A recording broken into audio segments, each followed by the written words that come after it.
mecanismos fisiológicos, né, mas é claro, eu sempre coloco para vocês, inclusive quando tem a maratona de fisiologia, eu não dou essa maratona, porque eu, apesar de compreender os mecanismos fisiológicos, eu não sou super especializada nisso, né, então não é, ah, como funciona cada coisa, em nível de quais os hormônios que são secretados, quais são os neurotransmissores, isso não é o meu campo de trabalho, né, então não vou trazer dessa forma para vocês, né. Depois a gente tem também a maratona de fisiologia, onde essas coisas são tratadas mais, digamos, diretamente como funciona. O que eu quero trazer para vocês é algo que está bem ligado também, eu sou, como vocês sabem, eu sou psicóloga, então que está ligado à psicologia e está ligado então a um entendimento não só orgânico, né, mas um entendimento num nível de fatores emocionais, de fatores, comportamentais que vão gerando o o estresse ou trabalhando dentro da questão da autorregulação, né.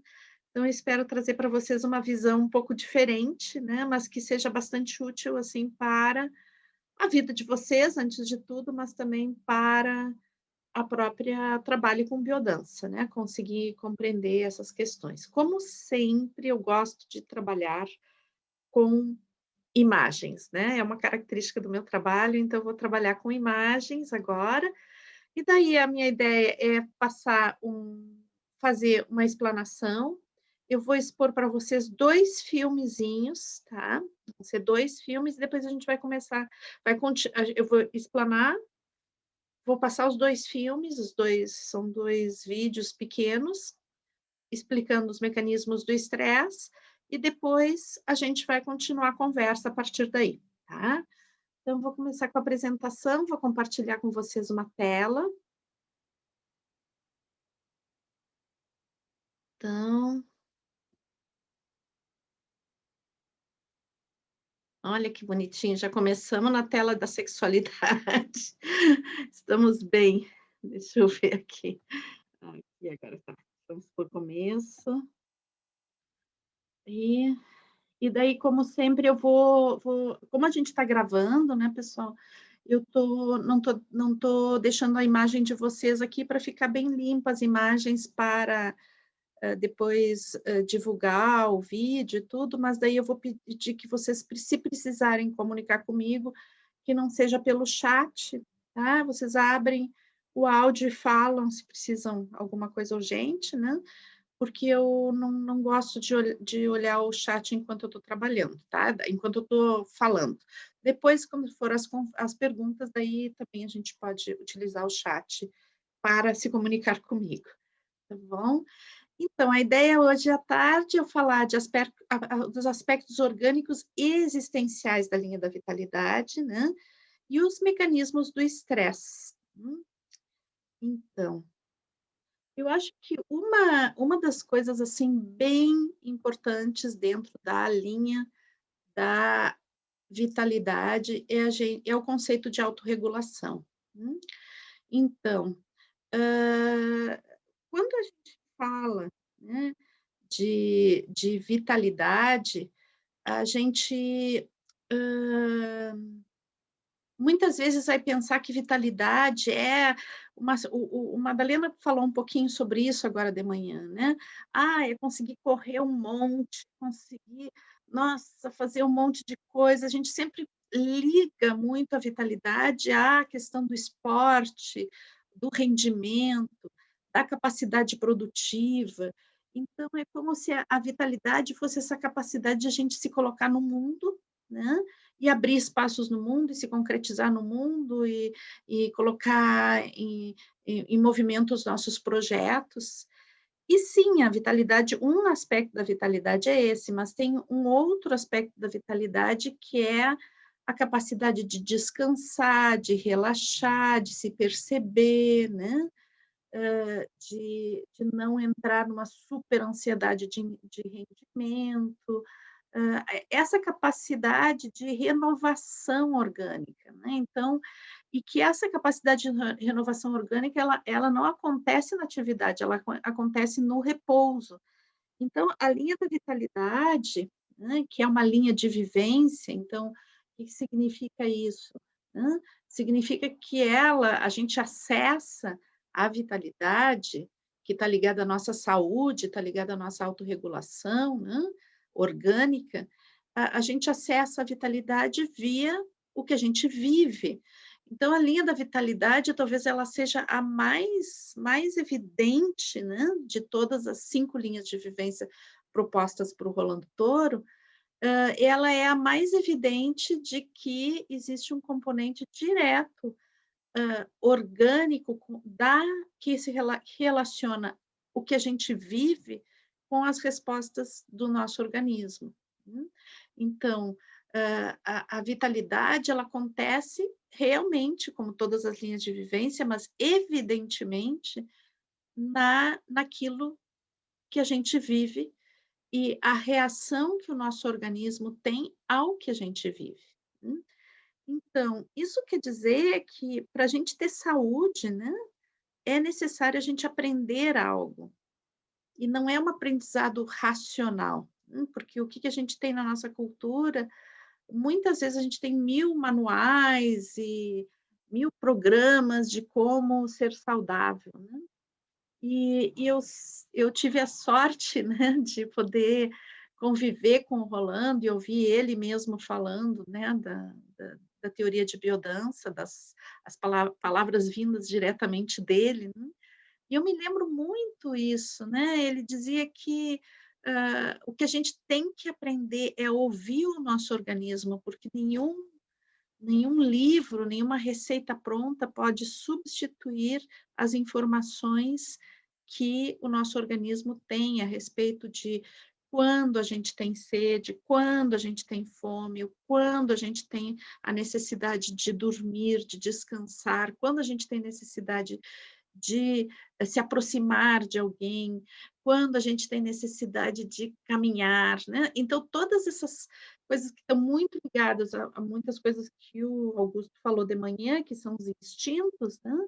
Então, para o instinto, ele é a nossa base orgânica, que nos dá a sabedoria de lidar com essas informações que estão relacionadas às nossas necessidades, né. Mas o que acontece dentro da nossa cultura, a gente rompeu. O pessoal tem um áudio aberto, tá? Eu vou pedir que vocês revejam os áudios, tem um áudio aberto. Então, essas necessidades, né, elas são a base, elas são ouvir nessas necessidades que elas são traduzidas pelo comportamento instintivo, elas são a base para a gente poder, saber o que realmente a gente necessita. E saber o que realmente a gente necessita, não, o que que a gente tem que comprar, o que que a gente gostaria de fazer, mas o que é mais profundo que isso, né? É o que realmente eu necessito, né, para viver, para ser saudável, para,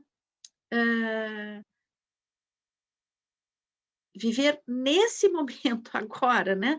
O que que o meu organismo necessita agora? Eu tenho sede, eu estou com muito sono, eu estou com frio, eu estou com calor, tudo isso, né, conseguir perceber isso, e na nossa cultura que fez uma dissociação muito profunda entre, o que a gente chama de corporeidade, né, entre a percepção corporal e a racionalização, a nossa cultura fez uma cisão entre esses 2 fatores, né. Então o que acontece é que muitas vezes a gente não ouve mais, né, esses, a comunicação com esses fatores sutis, com essas mensagens sutis, às vezes não tão sutis, né, do nosso corpo, às vezes ela é interrompida, e a gente passa a não sentir mais essas necessidades, né.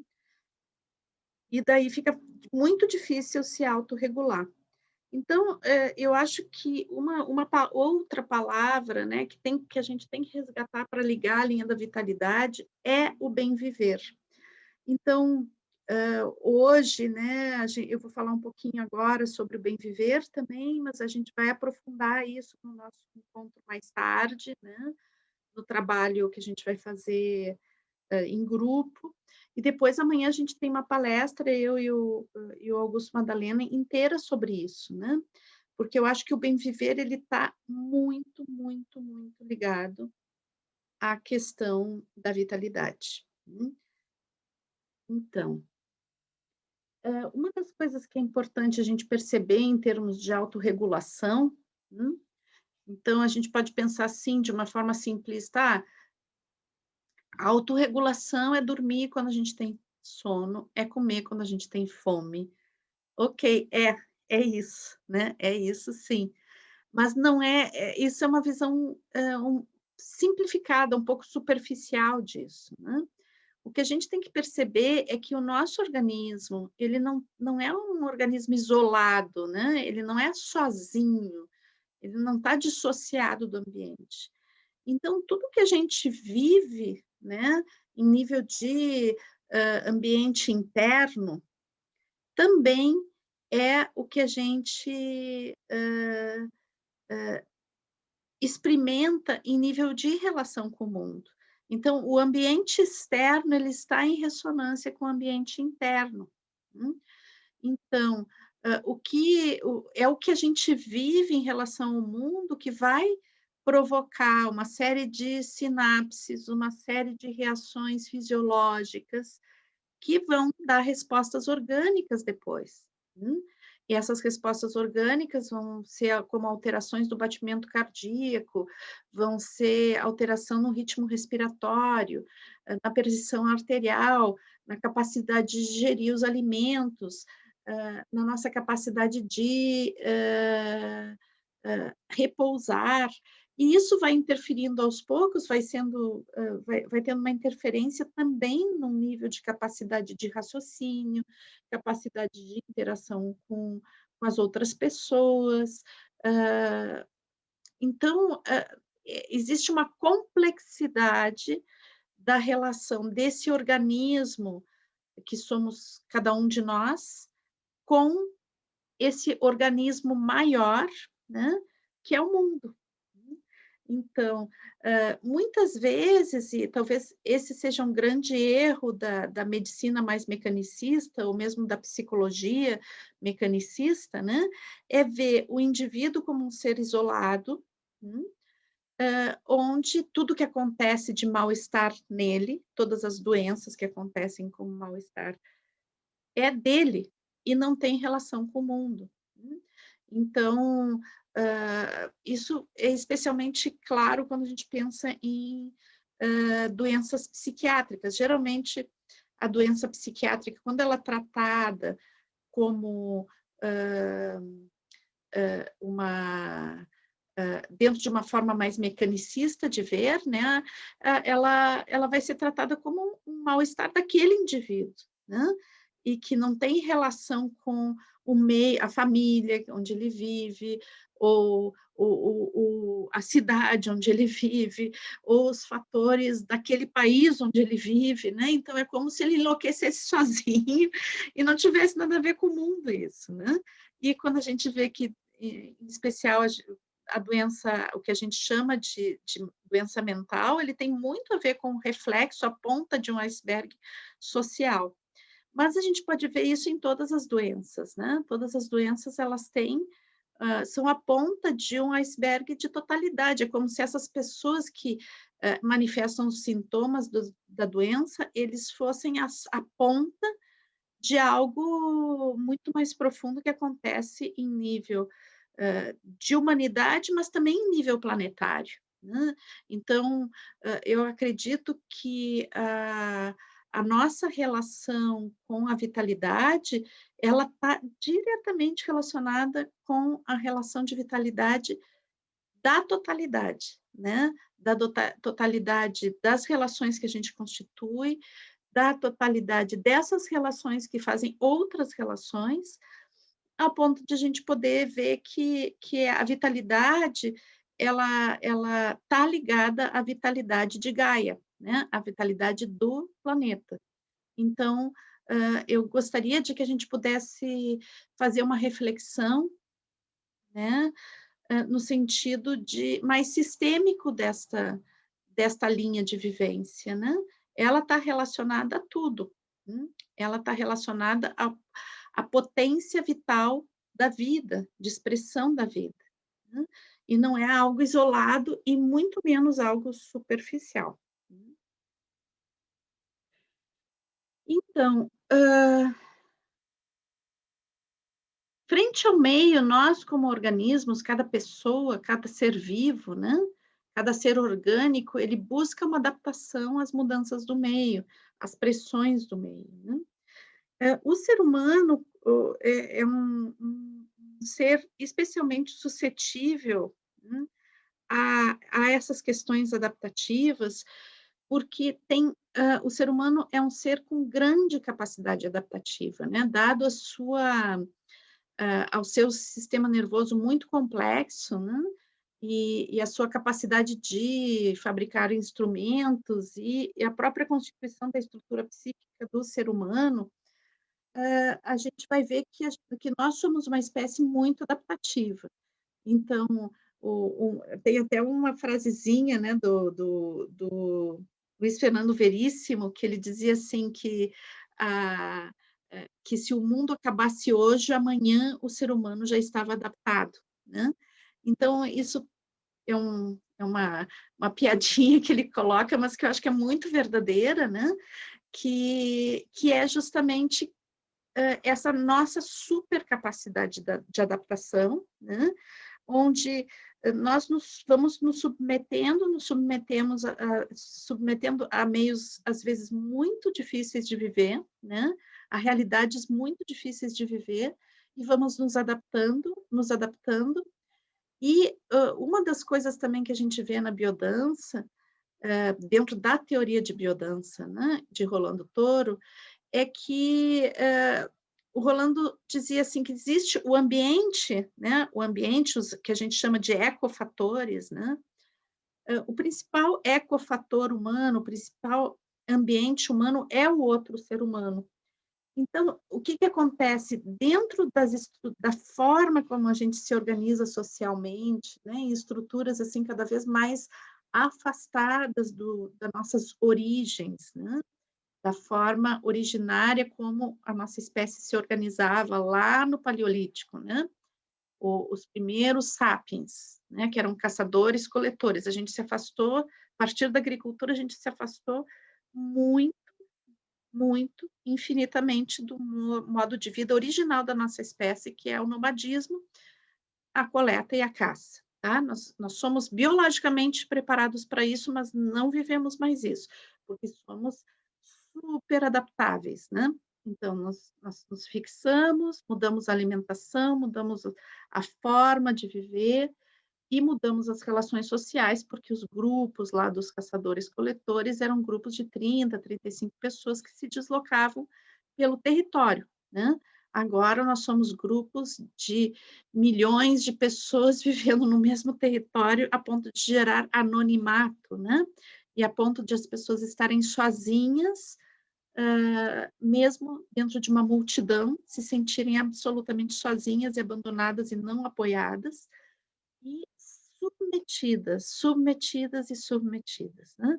Então é como que a gente gerasse um ambiente que na natureza pode ter, a natureza vai nos pedir, né, o ambiente natural, ele vai nos pedir adaptação, e a nossa espécie evoluiu graças a essas adaptações, né, mas, o ambiente que a própria espécie humana cria para a própria espécie, para os próprios componentes da sua espécie, às vezes são tão radicais, né, são tão difíceis de adaptação e tão constantemente demandantes, né, e tão afastados daquela programação genética que a gente tem de sobrevivência, que geram um constante processo de adaptação sem interrupção, então é como se a gente sempre estivesse em alerta, tentando se adaptar, se submetendo. E isso gera um estado constante de alerta, né, um estado constante de uma postura frente à realidade de luta e de fuga, né, de atenção, de medo, de angústia, né, e isso pode gerar uma crise adaptativa, né, que a gente chama de estresse. Então, aqui eu trouxe a clássica, né, a clássica curva de estresse, que vocês vão poder estudar isso em livros, em internet, e possivelmente vocês já tenham ouvido falar nisso, né, nessa curva, que é uma curva que fala a respeito justamente dessa capacidade que nós temos de nos adaptar ao ambiente, e o ponto onde a gente começa a se prejudicar, né, dentro dessa relação. Então, o estresse, né, o estresse é essa, digamos, o que que a gente pode dizer que é o estresse? Quando a gente se adapta ao ambiente, né, quando a gente faz uma relação com o meio, então tem uma série de neurotransmissores e hormônios que entram em ação aí, né. Então, quando é muito desafiador, então geralmente a gente vai ter o cortisol e a adrenalina como hormônios que nos colocam para ação, né, eles vão estimular a ação, vão deixar o nosso corpo em prontidão para ação, E é super bom, a gente precisa desses hormônios, né, a gente precisa, viver isso. Então, aqui a gente vê aqui no verde, né, como um estresse insuficiente, como quando a nossa postura, frente à realidade, ou o meio, não estimula, não acontece nada, né, então fica uma coisa assim, que não nos provoca, né, e essa provocação que o meio nos faz e que a gente responde, ela pode ser o ponto básico para a nossa realização existencial, para a nossa criatividade, para a expressão dos nossos potenciais genéticos. Então, o estresse, quando ele está num ponto ideal, né, ele é muito bom, né, porque o que acontece é que nos provoca para a gente se expressar, para a gente ser no mundo, e a gente está aqui para isso, né? A gente existe para viver, então a vida em si ela provoca estresse. Só que o que que acontece? A gente precisa, né, contrabalançar isso, né, essa expressão no mundo com o recolhimento, com a ternura, com a alimentação aqui eu vou colocar a alimentação, não só o alimento saudável, a comida saudável, né, a comida sentida como algo que nos nutre, mas também aquele alimento que pode vir através da comida ou não, né, que é aquele alimento que nos aquece, né, que então são os afetos e a capacidade de confiar, a capacidade de se entregar, ter um lugar quentinho e gostoso para dormir, é poder ter, afeto das pessoas. E agora, bom, dentro desse período de pandemia, muitos de nós não têm a possibilidade do aquecer direto na pele com outra pessoa, mas isso é muito importante também, é uma das coisas bem ruins do estado que a gente tem de pandemia, é não poder nos nutrir dessa forma, e isso pode ser um fator de estresse, né. E daí então, o que que acontece? Muitas vezes, né, a nossa estrutura de vida, ela é uma estrutura baseada em se submeter às demandas externas, às demandas do meio. Então, eu posso estar num trabalho que é super exigente, né? Eu ter o comportamento comigo mesmo de super exigência. Às vezes não precisa ser alguém lá fora, pode ser que eu tenha isso introjetado dentro de mim. Eu posso também viver numa casa onde as relações são super violentas, né? Então, que sempre me deixam em alerta. Você se lembra que a gente viu a maratona de Contato e Carícia, né? Onde a gente viu a questão da importância do afeto, do carinho para o bebê, etc., né? E daí a gente pode ver que, por exemplo, em casas que são muito violentas, muito tumultuadas, o bebê sempre está em estado de alerta, né? Então, e isso vai provocar uma série de comprometimentos no desenvolvimento dele, né? Porque ele vai estar toda hora com muita adrenalina no sangue e muito cortisol que inibe o desenvolvimento. O cortisol também inibe o sistema imunitário. Então, ao mesmo tempo que nos coloca em prontidão para agir, ele se ele se cronifica esse estado, né, ele é extremamente prejudicial. Então, o que que acontece? Alguns de nós começam a ficar demasiado tempo nessa estrutura estressante, não fazem mais autorregulação. Isso vai conduzindo a um estado de exaustão, né? A exaustão, então, é quando a gente já começa a perceber que não está dando conta, né? Então, esse não dá conta, ele passa por uma baixa do sistema imunológico, a pessoa começa a ficar mais doente, mais suscetível, né? A pegar vírus, bactérias, o corpo já não combate com tanta eficácia, né? Esses invasores, mas também vai prejudicar em nível de perder o sono, perder a fome ou começar a comer enlouquecidamente, né? Não ter mais a percepção de se uma comida faz bem ou faz mal, então começar a se alimentar super mal, né? Então a gente começa a ver na exaustão que começa a ter o nosso comportamento começa a se alterar, né? E daí, se esses sintomas de exaustão não são percebidos, e a gente é muito educado para não se dar conta disso, não perceber, então daí a gente entra num período profundo de estresse que pode causar doenças muito graves, né, e pode inclusive levar a óbito uma pessoa, né, com doenças bem graves, já que o sistema imunitário não vai funcionar de forma adequada, né? Vai aumentar a pressão arterial e aí, bom, né? A gente vai ter sintomas gástricos graves, o não combate, por exemplo,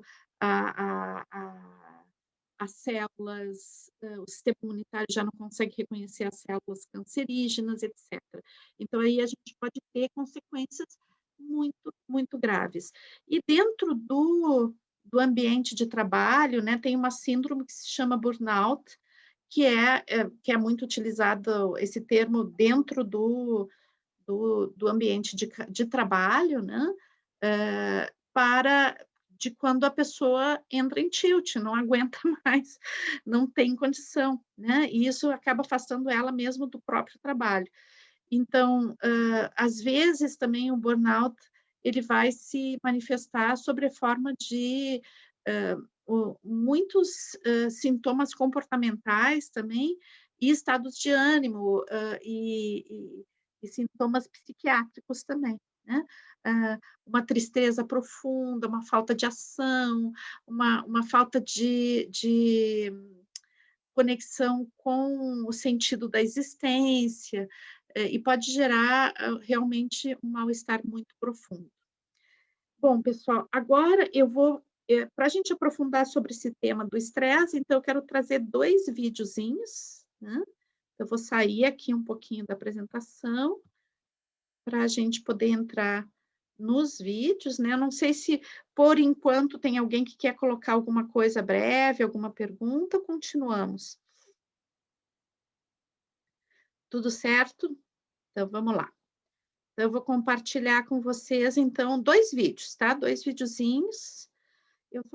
Eu acho que está com um barulhozinho do WhatsApp, eu vou só desligar o meu WhatsApp aqui para não ficar atrapalhando na apresentação, e vou compartilhar os vídeos.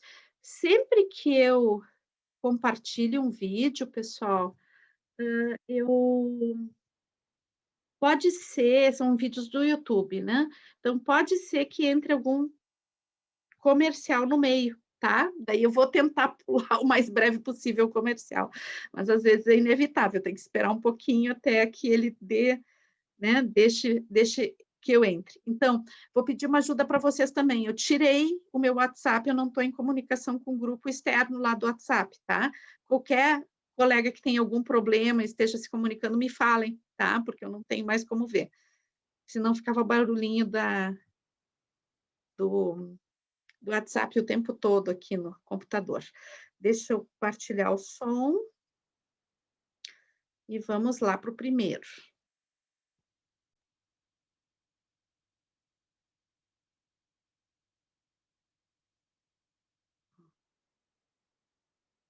Aqui.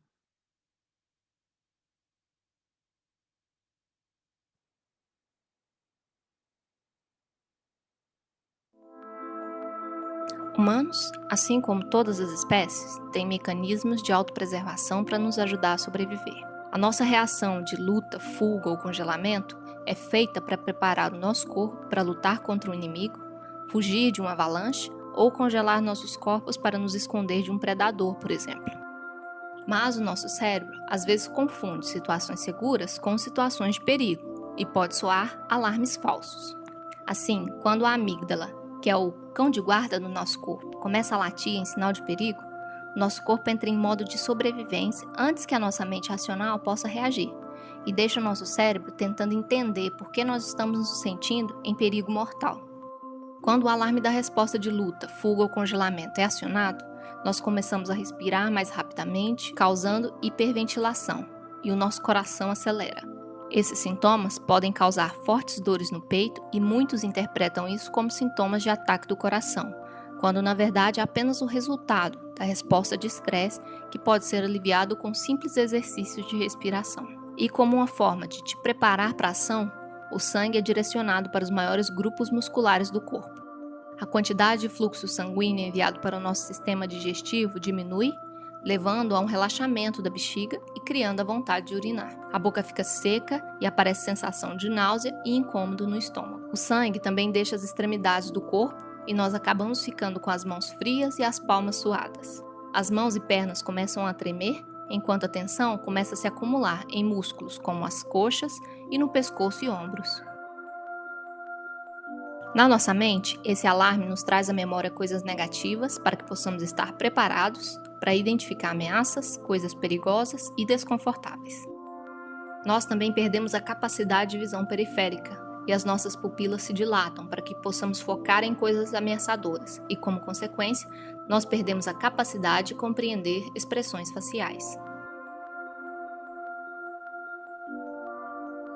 Muito oxigênio e pouco dióxido de carbono no corpo pode gerar tontura, o que algumas pessoas interpretam como se fossem desmaiar.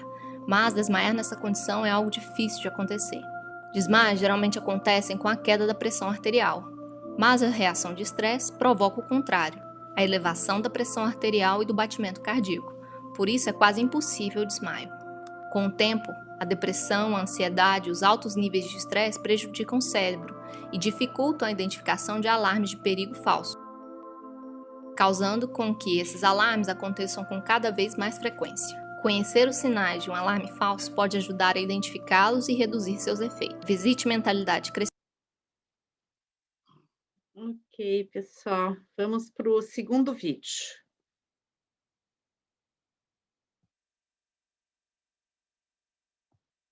Nos últimos anos no Brasil, a gente vem vivendo de forma crescente uma onda de relacionamentos entre pessoas baseadas no ódio, no desrespeito, na destituição do outro, na falta de diálogo, na falta de um mínimo de empatia, na falta de reciprocidade e da possibilidade de realmente se conversar.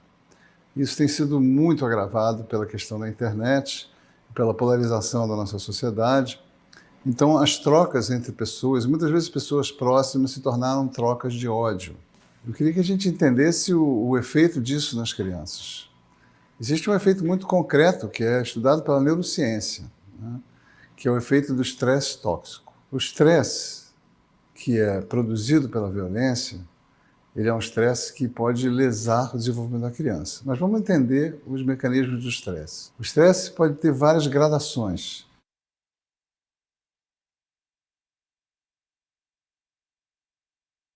Se ele é um estresse leve, ele pode ser altamente positivo para essa criança. O estresse leve, ele é um estresse que ele é de curta duração e de baixa intensidade. Esse tipo de estresse pode trazer benefícios, inclusive. Como?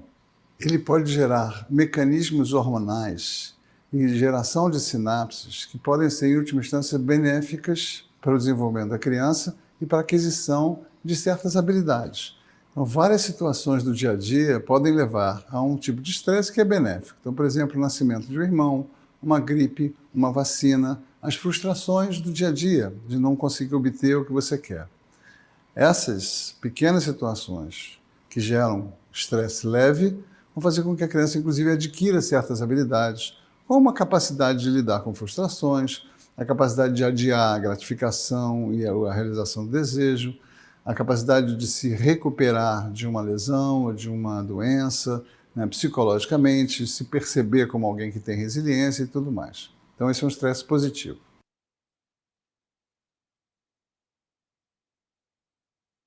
O segundo tipo de estresse é o chamado estresse tolerável, que ele acontece numa intensidade maior e num período de tempo maior, e ele é capaz de gerar alterações significativas no cérebro, na psique, portanto, de uma criança. Esse estresse precisa ser recuperado. Para isso, essa criança precisa de ajuda, de apoio, de cuidadores presentes. Um exemplo marcante, característico, é uma criança que adoece de forma mais séria, a doença de uma doença grave, que tem que ser hospitalizada, mas que se recupera desse estresse sem que isso determine uma alteração definitiva na sua estrutura cerebral ou um trauma irrecuperável, através do apoio, do carinho e do amor dos seus familiares.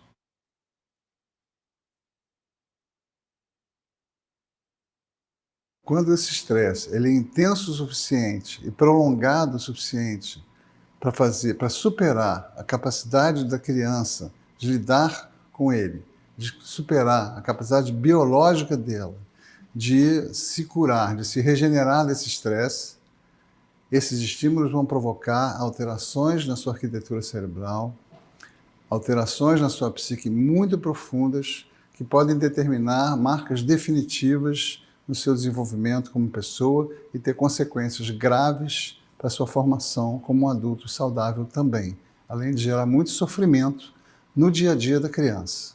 Esse é o chamado estresse tóxico, que já comprovadamente leva a consequências como depressão na adolescência e na vida adulta e agravamento de todos os tipos de doenças crônicas como hipertensão, doença coronariana cardíaca, infartos, derrames, obesidade e também tendências violentas, tendências a se envolver em situações violentas ou entrar em conflito com a lei, né? Tendências de comportamentos de delinquência ou envolvimento com álcool e drogas. Isso está bastante bem demonstrado pela neurociência, pela ciência médica em geral.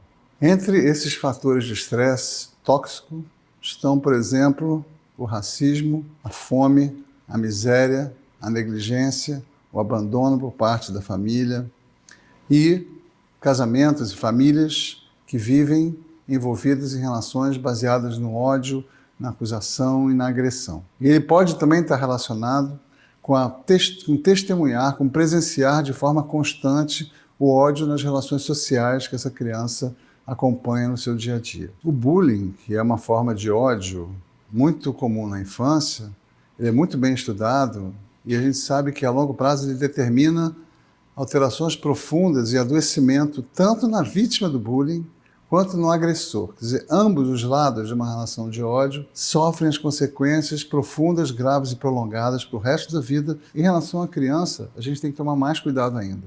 A gente tem que evitar que elas se envolvam nesse tipo de situações, que elas testemunhem situações desse tipo, que elas sequer leiam, né, as mensagens que circulam nos grupos de WhatsApp, que elas testemunhem discussões familiares e brigas, e comentários odiosos, comentários jocosos, comentários que destituem o outro, que expressem o ódio, que expressem a desumanização do outro, a demonização do outro.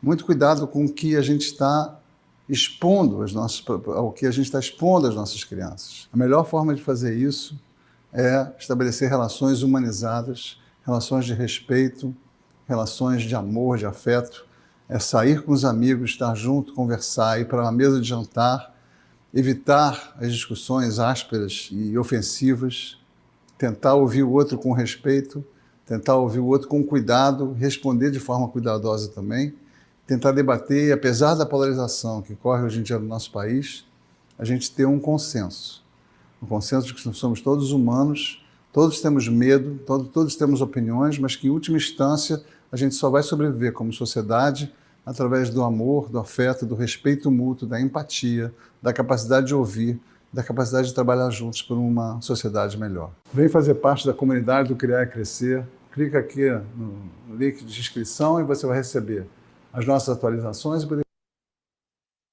Bom, pessoal, depois eu vou deixar os links, né? Lá quando eu vou divulgar o vídeo, eu já deixo os links desses dois canais, né? Se alguém quiser pesquisar mais, tem material bem interessante. E vamos continuar a apresentação, né? Claro que esse último vídeo ele falou mais do desenvolvimento infantil. Eu acho super importante a gente ter consciência disso, mas tudo que ele falou para o desenvolvimento infantil, ele serve também, né, para os adultos, tá? Então, não é que seja exclusivamente para as crianças, né, que essa exposição ao ambiente hostil seja degradante no sentido não somente emocional, mas em nível de sistema nervoso, sistema orgânico, né? A gente tem uma degradação geral quando a gente fica numa situação de constante sentimento de que a gente tem que se defender, né? Então, aqui, por exemplo, quando ele fala de bullying dentro do ambiente de trabalho, a gente pode ver o assédio moral, né? Dentro do ambiente familiar, a gente pode ver as situações de violência doméstica. Então, tudo isso são fatores extremamente nefastos em qualquer faixa etária. No caso das crianças, tem uma questão muito predominante, que é o alerta que ele faz aqui, porque vai prejudicar, inclusive, no desenvolvimento do sistema nervoso. Bom, então, o grande problema, né, que eu estou trazendo aqui para vocês é a questão de que essas respostas que a gente tem a esses desafios, né, esses desafios externos que, em nível de sistema nervoso, em nível de reação orgânica, essa reação que a gente tem, essas demandas externas, muitas vezes tem a ver com aquela reação que ainda os nossos ancestrais tinham lá dentro de um ambiente onde tinha caça, onde tinha tempestades e questões naturais muito desafiantes, né? Que talvez a gente não tenha tantos desafios nesse sentido diretos como nossos ancestrais caçadores-coletores tinham, mas a gente pode, de repente, hoje ter um ambiente onde a gente tem desafios profissionais que a gente sente que não vai dar conta, onde a gente tenha contas a pagar que a gente não consegue dar conta, né? Ou relações conflituosas que eu não sei como gerenciar, né?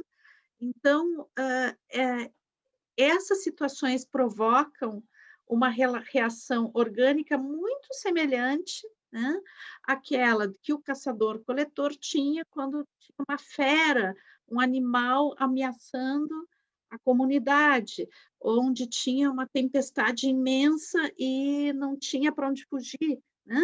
Então, só que o que acontece? Lá os nossos ancestrais, de repente, tinham, né, essa situação pontual que eles tinham que resolver, mas eles não procuravam se manter nessa situação, eles procuravam fugir ou enfrentar e solucionar a situação, né. Dentro da nossa cultura, o que acontece é que a gente se obriga, né, a permanecer na situação, e isso faz com que a gente vai cronificando a resposta, essa resposta de estresse agudo, né, ela vai que é uma resposta de prontidão ao ambiente naquele instante, como esse ambiente não muda e eu não saio e não me afasto e continuo e persisto, né, o que vai acontecer é que eu vou cronificando essas respostas adaptativas e que são respostas que teriam que ter curta duração no tempo. Elas não podem ficar a gente não pode funcionar o tempo todo com esse tipo de resposta. Nosso organismo não é feito para isso, né. Então o que acontece é que a gente entra então no que a gente chama do estresse tóxico ou burnout, né. Só que, além disso, né, pessoal, a gente tem aspectos subjetivos do estresse, tá, que isso também acho que é importante a gente olhar, porque às vezes uma situação, né, que está ocorrendo na nossa vida num determinado momento, é como se ela não fosse uma situação tão grave, que exigisse tanta proteção, que nos desse tanto medo, que nos causasse tanta ansiedade. Mas é como que ela aciona, né, aquela situação que às vezes é microscópica, né, é muito pequenininha, ela não é relevante, mas ela aciona algo que está gravado na nossa memória em nível de experiência pessoal, né. Então, isso vai acionar aspectos subjetivos do estresse, né. Então, por exemplo, pode ser que, numa época anterior da minha vida, eu tenha sido abandonada, não ouvida, né, e as pessoas que me acompanhavam tinham esse tipo de procedimento, né. E isso me deixava extremamente triste, extremamente, estressada, angustiada. E daí tá, eu continuo vivendo, né, até que eu começo a me relacionar com uma pessoa que tem, às vezes, esse tipo de característica, né, e é uma pessoa importante para mim. Daí, de repente, ela faz um micro comportamento que lembra aquela situação que eu já vivi com muita intensidade no passado, e isso provoca uma reação tão intensa como aquela que eu tinha lá no passado, mesmo que a situação atual não seja naquele mesmo nível, às vezes não tem nada a ver com aquilo, né. Então, é como se, essa situação atual acionasse algo lá do passado, uma forma de funcionar do passado e atualiza no presente, né. Então uma grande parte das nossas reações de estresse não tem a ver com a situação em si, mas com o que aquela situação significa para nós, né. E isso vai aumentando a bola de neve do estresse. Então, para a gente entender sobre o ponto de vista da biodança, a questão do estresse, também a gente pode usar um pouquinho, né, o modelo teórico de biodança, né. Então, o estresse, quando a gente vive ele de uma forma positiva, né, e dentro, de uma autorregulação, a gente pode entender da seguinte forma: quando a gente, está, né, num período de repouso, de renovação celular, de relaxamento, de tranquilidade, quando a gente não tem que estar em prontidão com o meio, né, a gente pode dizer que a gente está num período de homeostase, né. Então a homeostase tem essa característica, uma tranquilidade, um se sentir bem daquele jeito que a gente está naquele momento, né. E daí, o que que acontece? Essa homeostase, ela tende a se romper em algum momento, a gente não fica todo o tempo em homeostase, né. Então, em algum momento eu mesmo, né, o meu organismo mesmo vai buscar romper com essa homeostase e entrar num estado, né, onde um salto vai se proporcionar, né. Então, por exemplo, eu posso estar super feliz com o tipo de vida que eu estou levando, hã com as coisas que eu faço, e de repente eu começo a sentir que: "Bom, mas eu gostaria de fazer outra coisa". Eu gosta essa realidade que eu estou vivendo agora, ela é legal, mas não é o suficiente, né. Então, quando começa a ter essa demanda de conhecer outra coisa, de fazer outra coisa, de romper com esse padrão que se repete, que me deixa muito tranquilo, mas não é o suficiente. Quando começa a não ser mais o suficiente, então eu vou gerar, né, um salto que a gente chama de transtase, onde a minha percepção vai se ampliar, onde a minha relação com o mundo e comigo mesmo vai se ampliar, onde eu vou conhecer novos talentos meus, mas esse período de salto, de transtase, ele vem através de um estresse positivo, obviamente, né. Mas claro, depende da demanda que esse salto nos exige, ele pode gerar uma situação de esgotamento também. Então, nesses períodos de transtase, a gente tem que estar super atento à questão da autorregulação, né. Mas mesmo, dentro dos períodos de homeostase, é importante a gente também estar atento, porque às vezes a homeostase vira acomodação, né, e daí os nossos potenciais, as nossas, a nossa identidade, nós como seres que têm uma identidade, né, tem um um ímpeto para se nos realizarmos no mundo, a gente não pode estar sempre em homeostase, a transtase faz parte, né. E por isso a questão do estresse ser algo importante, né. Então, a gente vai ter sempre essa pulsação, né, essa pulsação entre homeostase e transtase. O que a biodança a gente busca com a biodança, né, é restaurar a capacidade de autorregulação orgânica. Então, os exercícios de biodança, a convivência com o grupo, tudo que a gente vivencia em biodança, nos remete a uma maior percepção orgânica, né. Então, uma real conexão com as nossas necessidades, né. E aqui eu acho que é bem importante a gente diferenciar, né, essas necessidades que são muito genuínas com as nossas vontades, né, hã, aquelas vontades que podem estar super influenciadas pelas relações midiáticas, pela bombardeio de publicidade que a gente recebe, que manipula tanto as nossas necessidades e desejos, né, transformando elas em instrumento de consumo, né.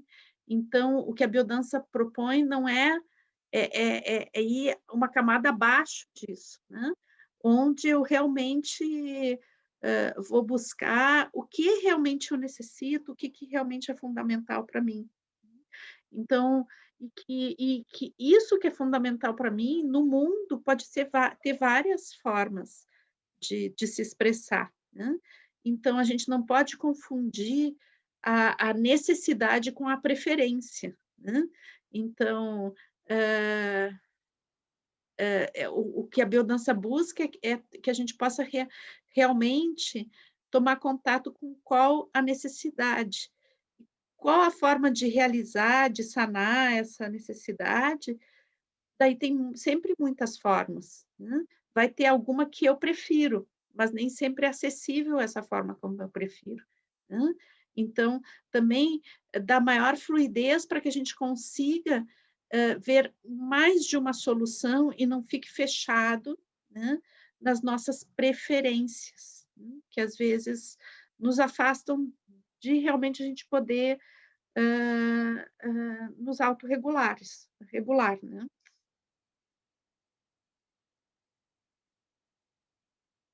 E agora eu queria ver um pouquinho com vocês, pessoal, a relação, né, da linha da vitalidade com as outras linhas de vivência, porque eu acho que, a linha da vitalidade, a autorregulação da linha que propõe a linha da vitalidade, ela vem através das outras linhas, né. Então as outras linhas de vivência, ela nos fornecem as as as coisas que a gente necessita, as vivências que a gente necessita para fazer a autorregulação, né. Então, é claro que a gente pode desenvolver a consciência de como realizar, de como lidar com as nossas questões, né, mas a vivência das outras linhas vai nos trazer coisas que são muito importantes e que são muito orgânicas para realizar a autorregulação. Então vamos ver cada uma das linhas de vivência. Então, se a gente pensar na questão da sexualidade e do prazer, né, do prazer como um elemento de regulação, né, a vivência do prazer, ele pode ser algo extremamente renovador, né. Então, a autorregulação, ela se faz pela vivência do prazer. Seja esse prazer, o prazer de desfrutar um passeio, o prazer de fazer amor, o prazer de fazer uma carícia, o prazer de respirar um ar puro, o prazer de beber um copo de água fresca, o prazer de um banho quentinho, o prazer de estar no inverno agora aqui de Porto Alegre, no sol, né. Então, esses pequenos prazeres que são muito simples, né, eles são fundamentais para a autorregulação. Então, nos dar o tempo, ter, essa característica de dar esse tempo, e a importância dessas pequenas coisas é fundamental para a autorregulação. Então, o que a gente observa nas pessoas que, chegam a um nível extremo de estresse, é que elas se desvinculam do prazer de viver, né. Então, é uma das consequências, mas também é uma das causas. A gente pode dizer: "Ah, a pessoa que está num nível tóxico de estresse, ela, hã, não tem mais prazer de viver". Mas também talvez ela tenha chegado a esse nível tóxico de estresse, porque ela não se dá o prazer de viver, né, então uma coisa gera a outra. Então, é super importante a gente cultivar, e aí tem que cultivar mesmo, né, como a gente cultiva um jardim, vai lá, visita todos os dias, dá uma aguinha para aquele jardim, né, daquelas plantinhas. Então, o prazer na nossa vida, ele tem que ser cultivado. E claro, aqui entra coisas muito subjetivas, né. Tem gente que está super apaixonado, está vivendo uma paixão, um amor, então, nossa, ver essa pessoa todos os dias ou quase todos os dias, desfrutar, fazer amor, muitas carícias, etcétera. Nossa, é um momento maravilhoso, né, a principal fonte de renovação nesse momento, se bem que pode ser uma fonte de estresse também. Mas, para outras pessoas vai ser bom, aquele banho bem desfrutado naquele dia, né, fazer, algo que seja importante, que seja prazeroso, realmente levar a sério o prazer na sua existência, né. Então, poder, ver todas as coisas que são muito significativas para vocês, em nível de dar prazer, né, de ter prazer de viver, e realmente viver essas coisas, dar para vocês isso como uma prioridade, não como uma coisa quando sobra tempo eu faço, né, porque vocês sabem que nunca sobra tempo também, né. E a gente não pode colocar o prazer na nossa vida como algo de sobra, né, é algo central, é muito importante. Então, na linha da criatividade, né, também, a linha da criatividade ela pode ser uma fonte de expressão, de autorregulação muito importante, né. Então, a expressão, né, e a elaboração criativa, elas são muitas vezes a fonte da autorregulação. Então, alguns diziam hoje, né, de que, da importância de chorar, né, e sim, a gente tem dentro da gente isso, né. Às vezes nós estamos, hã, num estado emocional super difícil e não queremos nem chorar, né. E daí fica muito complicado, porque, a expressão, ela é algo fundamental para a gente elaborar as coisas que a gente está vivendo. E às vezes a questão do estresse aumenta mais ainda, porque a gente é incapaz de elaborar, é incapaz de transformar isso em expressão. O choro é uma expressão primária, a primeira expressão que a gente tem, né. Então o choro, a gente tem que sair dessa história de que chorar é algo, hã super diferente, estranho, que eu não posso chorar, né. Não, o choro é a melhor forma que o nosso organismo descobriu de elaborar internamente, né, como o Augusto falou, é um batismo, né, é algo que é de purificação, então, em nível orgânico, a gente tem isso já naturalmente. E também a gente pode tem toda a questão da arte como expressão, né, então, também muitas vezes em situações muito constantes, muito aflitivas, muito opressoras, a arte se tornou para muitas pessoas uma grande saída, né. Depende da situação, de crueldade do que a pessoa estava vivendo e da impossibilidade de sair daquela situação, muitas pessoas, sobreviveram graças à arte, né, graças à expressão artística. Então, a criatividade também para encontrar saídas para situações, que são limitantes, né. Então, muitas vezes, por exemplo, no caso do burnout, né, a pessoa está submetida a uma situação super opressora, e tu fala com a pessoa: "Não, tem que sair dessa situação, não pode continuar aí, vai morrer se tu continuar aí", né. A pessoa diz: "Não, mas eu não tenho, é a minha fonte de renda, não posso, não consigo, não tem outra possibilidade para mim", né.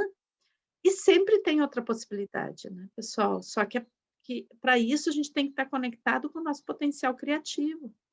Então, nenhum ser, né, nasceu para se submeter a algo opressor e a algo que é aniquilador, né. Então, sim, sempre tem saídas e a criatividade está aí também para nos não só para nos ajudar a elaborar aquilo que a gente vive, dar significado àquilo que a gente vive, mas também para encontrar as saídas. Bom, a afetividade e o acolhimento são fundamentais, né, são fundamentais desde a nossa, mais tenra infância, fazer parte de grupo, se sentir acolhido, se sentir aceito, é algo fundamental para a regulação do estresse, né. É o mundo, ele é desafiante, né, e poder contar com um lugar, um grupo, com pessoas que, onde eu possa finalmente relaxar e sentir que eu sou acolhido, é fundamental, né. Então, eu considero que a linha da afetividade mais diretamente, né, é a que mais vai facilitar a gente a regular a questão do estresse, né, a autorregulação. Porque, quando a gente sente que tem um ninho, a gente pode realmente relaxar profundamente, né, e descansar e nos renovar. Então, essa é uma linha fundamental, né, fundamental para acionar a autorregulação. Se a gente não tem um lugar acolhedor, relações acolhedoras, a gente está sempre em alerta, né, sempre em alerta, sempre com medo. O ser humano não nasceu, né, para estar isolado e desprotegido. Então, a gente precisa estabelecer esses laços para poder sobreviver mesmo. Depois a transcendência, que é essa conexão com a totalidade, né, essa conexão com o todo vivo, e onde, nós conseguimos voar, né, no sentido de voar, de ter uma compreensão maior sobre aquilo que a gente está vivendo. Então, muitas vezes, o que as situações que são estressantes, que parecem não ter saída, elas se estabelecem por uma falta de visão amplificada, né. Então, é como se aquela microsituação opressora, ela tomasse, uma amplitude que ela não tem, né. Então aí a gente pega a dança da garça, né, que é uma dança típica da biodança, que representa justamente essa visão de altura. Então quando a garça ela voa, ela vai lá para o alto, ela olha aquilo que parecia, enorme, passa a ser algo tão pequenininho, né. Então muitas vezes as situações que nos oprimem, que a gente se obriga a ficar porque pensa que não tem saída, quando a gente tem uma visão ampliada, né, uma consciência ampliada, nós, vemos que não é tão significativo assim, né, e que não pode ser limitador, não pode ser limitador para a expressão do nosso ser. E daí então, bom, né, daí a autorregulação ela acontece de outra forma, e a capacidade de dar limite também acontece de outra forma. A confiança na vida se dá de outra forma.